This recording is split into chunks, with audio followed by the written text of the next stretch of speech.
सद्गुरुनाथ महाराज की जय। महायोगी स्वामी उमानंद सरस्वती की जय। Friends, I'm going to talk about Sant Jnanadev, his life, his works, his philosophy. Yes, it is not just a subject for debate, but it may lead us to the final state of enlightenment. Just merely discussing about him, talking about him, thinking about him will one day just finalize into enlightening all of us. Because it's like the best lamp in the hands of a mortal. And if you are led by that lamp, you are bound to end up in an enlightened state or a state of realization. You can see a beautiful picture of Sant Jnanadev next to me. Yes, and I think it's okay. I think this is okay. Yes. With my humble salutations to him, I shall start talking about Sant Jnanadev. Let us just start with the first line, which is always said in the form of Mangalacharan before Dnyaneshwary is at all presented. So even to begin with a small life sketch and understanding of Dnyaneshwara, I would like to say the first line, Om Namo Jiyatya Veda Pratipatya Jaya Jaya Swasamvedya Atmarupa. Yes, it's his understanding of God. But before we go to this, I'd like to talk about Sant Jnanadev himself. Let us see. Sant Jnanadev was also called Dnyaneshwara, Sant Dnyaneshwara Maharaj.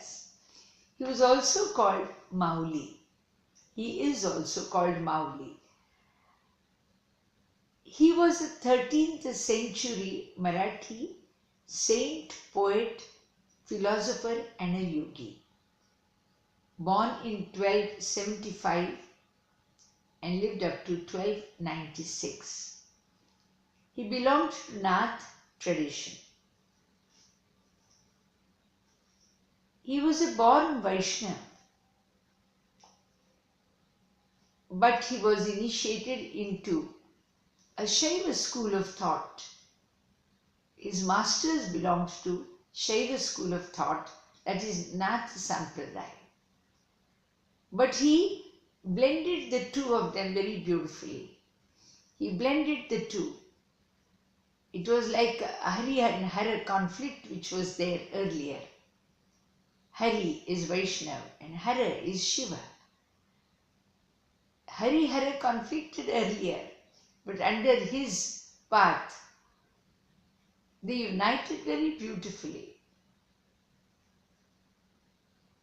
He also created his own thought, school of thought, which was called Guru Bhakti Yoga. Yes, there's going to be so much we are going to talk about.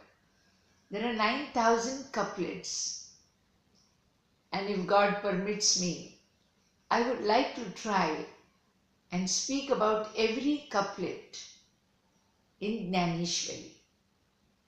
His next work was Amritanubhav, which is again a beautiful, beautiful philosophy. We can talk about it later. But let us begin somewhere. I have earlier talked about Dnyaneshwari in a couple of couplets. But let's say this is like a restart in a new way. Let's make this as the first talk of Dnyaneshwari. Sant Jnanadev. If one wants to really know what is Hinduism, A very beautiful picture has been depicted by Sant Jnandev in his Dnyaneshwary. It's actually a commentary on Bhagavad Gita, which is itself the main text of philosophy, of Indian philosophy. And Jnandev has written an extensive commentary on Bhagavad Gita, which is called Dnyaneshwary. This text is a milestone not only in Marathi, but even it is a milestone in philosophy. In 13th century in Maharashtra, very few people knew Sanskrit because that was the main language in which the religious texts were presented. Bhagavad Gita also was presented in Sanskrit. There are 700 shlok. A common man had no access to this because of his lack of understanding of Sanskrit. So Jnandev felt, why not write about the same Sanskrit text, but in a simplified Marathi, the local language of the common man in Maharashtra. And he took to this, he did a master job. And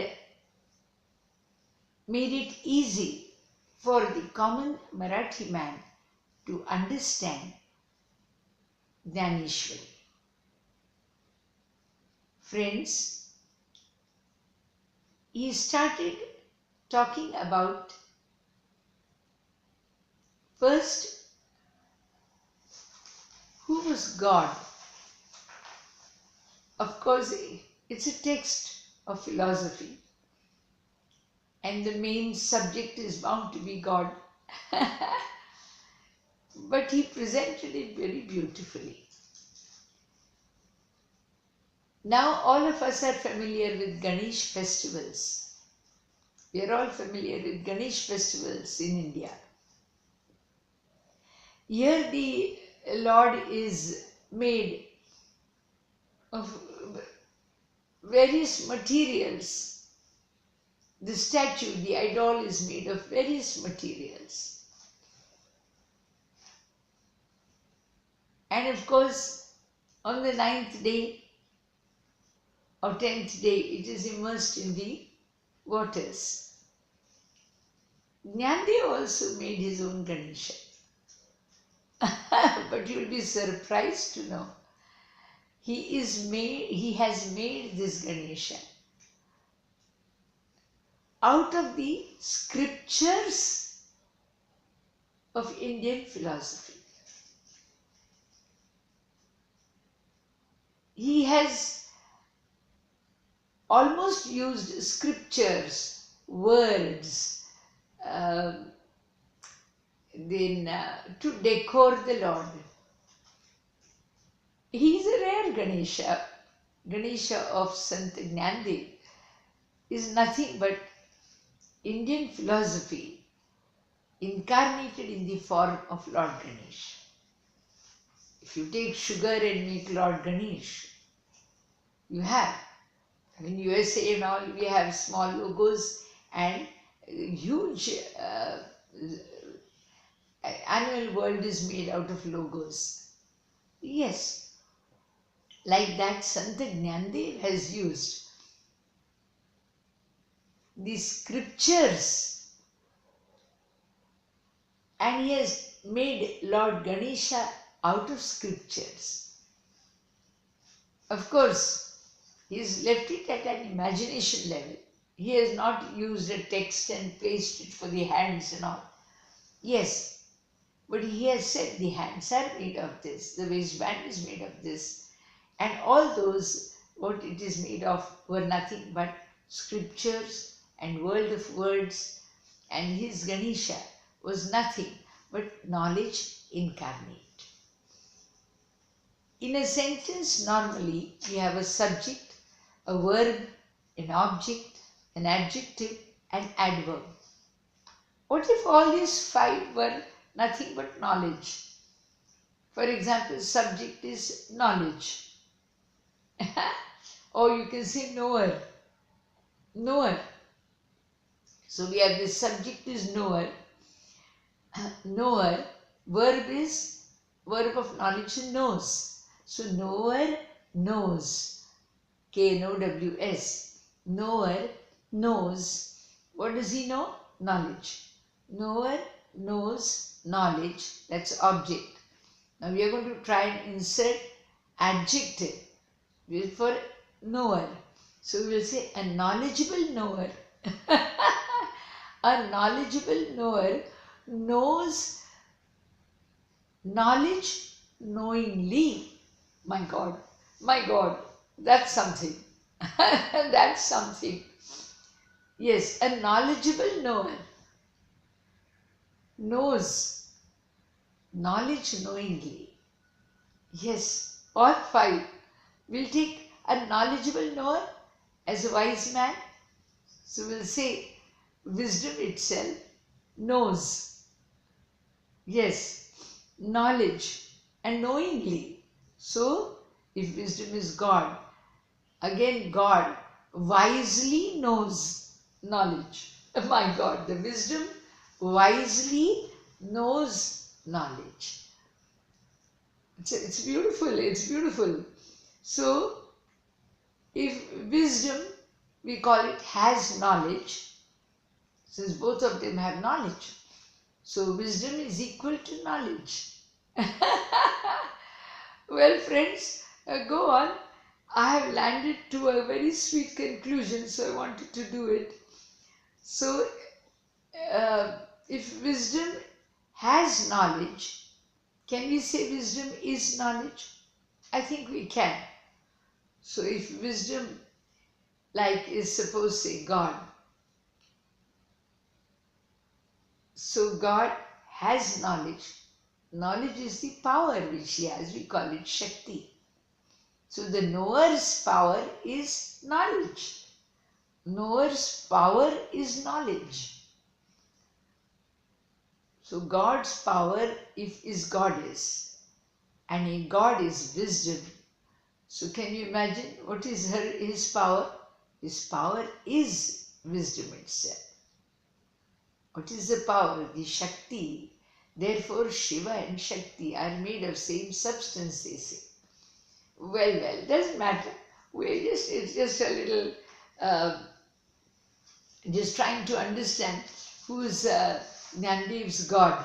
So Jnanadeva's God was one who was decored of, let's see, what are the various things he has used to decore God. So it's beautifully done. God of Jnanadev, first of all he calls him Lord Ganesh, because in Indian mythology, Lord Ganesh is supposed to be the god of wisdom. So Jnanadev too has presented his God, the primal God, as God of wisdom. What is the speciality of this God?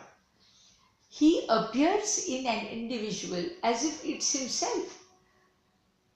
For example, if I speak wisely, I feel I am speaking wisely. Yes, but the wisdom is Lord. So can you imagine? It is actually presented in my own self form of self, that is Atmarup. So it's very close to myself. So, and it works as wisdom. So here we have Lord Ganesh. He is decored, his Lord is decorated by the letters, the Varna. We have the words, the 50 words, of which we have almost, I think, 11 vowels and 32 or 33 consonants. In some of them they say 30 vowels and 33 consonants or something like that. But Varna is letters. So God is decorated by letters. So here it's not a sugar which is made, of which God is made, or some use glucose biscuits to make a form, or some use leaves, some use fruits. Yes, but here God is made of words, alphabets. which form a language, which form the thought, which give birth to thought, to statements, to language, is to knowledge, to wisdom. Then smritis, they form his parts, various parts. What are smritis?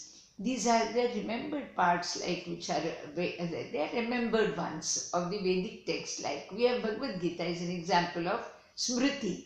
Then you have Puranas. Then and Shruti is of course Ved themselves. And then you have Puranas. Now what are these forming? They are forming the ornaments of Lord. So if the Lord is decorated by, say, let's say, a beautiful garland, so Nyandev says, no, it's not garland that he wears Puranas. That means it's a beautiful, one has to imagine, but we will try it. So we'll also have a good glance and a good picture of Indian philosophy and its 6 schools of thoughts. Then you have the couplets, which are like, which address him. Yes, we have couplets. Now, Nyandev's, his very own couplet is Om Namo Jiyadya Veda Pratipadya Jai Jai Swasamvedya Atmarupa. This is a couplet. Similarly, you have in Bhagavad Gita Dharma Kshetre Kurukshetre Samaveta Yuyutsava Mamaka Pandavashcheva Kimakurvat Sanjaya. So these are decorating the Lord's, the addresses. Then he says wisdom is like a waistband. Lord has got a beautiful waistband around him. He's got a huge belly. Ganesha has got a huge belly. It has its own reasons, but right now we will just say it has a huge belly. And so a very good waistband is required. And this waistband is nothing but it's a waistband made of wisdom. My God, it's beautiful. Then God also is carrying some weapons in his hands. He's got 6 limbs. Now these 6 limbs, they are for 6 hands. So 6 hands are actually indicating 6 schools of thoughts. 6 schools of thoughts. Now 6 schools of thoughts are Nyaya, Vaisheshik, Sankhya, Mimamsa, Vedanta and Yoga. Now we'll just give you a glimpse of what is Nyaya. Nyaya is nothing but systematic judgment or rules and regulations which give you logic. So we'll say here our Indian mythology supports logic. Logic is very important in Indian mythology. And that is here, shown here in form of one of the hands. The second hand, which is again, of course, the first one was Nyaya is a school of thought which was established by Gautam Rishi. Then the second hand of Lord Ganesha is supposed to show the Vaisheshik school of thought. A Vaisheshik school of thought, which was again founded by Kanad, another great rishi, who was also called a Pashupat. And what is the quality of this school of thought? What is the philosophy of this school of thought? That there has to be perception and inference. That is ability to notice and come to a conclusion. So these two are the characteristics. So we have logic, then we have the ability to notice and the conclusion part of it, coming to a conclusion. Then the third limb shows Sankhya, another third school of thought, that is third darshan. Out of 6 darshan, this is the third one, which is again the foundation was laid by Kapil Muni. And what does it have? It has Satkarvada, that is everything that is seen must be having a cause behind it. So there is a karya, there is already something that is seen, manifested. There has to be a reason for it behind. So that is the Satkarvada. It is the cause and the karya, that is the the result of the cause and the result. That is Satkarvada. So we have again, our Indian mythology has got school of thoughts which are based on either logic, then comes the perception and inference, then comes the cause and the effect argument. Then we have the fourth, which is Mimamsa. Mimamsa is a school of thought. The Sankhya was established by Kapil Muni, and Mimamsa, there are two. Mimamsa means reflection or critical investigation. Friends, Indian philosophy is not just a crazy devotion. It is a deep study. It's a deep study. It is a deep study and very beautifully captured by Sant Jnandev, and he is trying to describe Lord Ganesh, the Lord of wisdom, as if he is made of. What all is he made of? He is made of the Puranas, he is made of the Shruti, he is made of the Smriti, he is made of logic, he is made of inference, he is made of conclusion, he is made of cause and effect, arguments of today. Then he is also made of reflections or critical investigations as indicated in Mimamsa. Now there are two types of Mimamsa, that is Uttar Mimamsa, which forms the Vedanta, the fifth school of thought, Vedanta, and Purva Mimamsa. The reasons behind Uttar Mimamsa is made of Badrayana, and the works which are based on it are Brahma Sutra. Badrayana's works are Brahma Sutra. They were the texts which were studied and professed by Adi Shankaracharya. So Uttar Mimamsa, which is called Vedanta, the basic text of it is Brahma Sutra, and the master who promoted it was Adi Shankaracharya. The writer of Brahma Sutra is Rishi Badrayana. Then you have the Purva Mimamsa. Purva Mimamsa, as I said, Mimamsa means reflection and critical investigation. So again, as I said, we have again, I'm going to start again with logic. Then you have the perception and inference. Then you have the cause and the effect.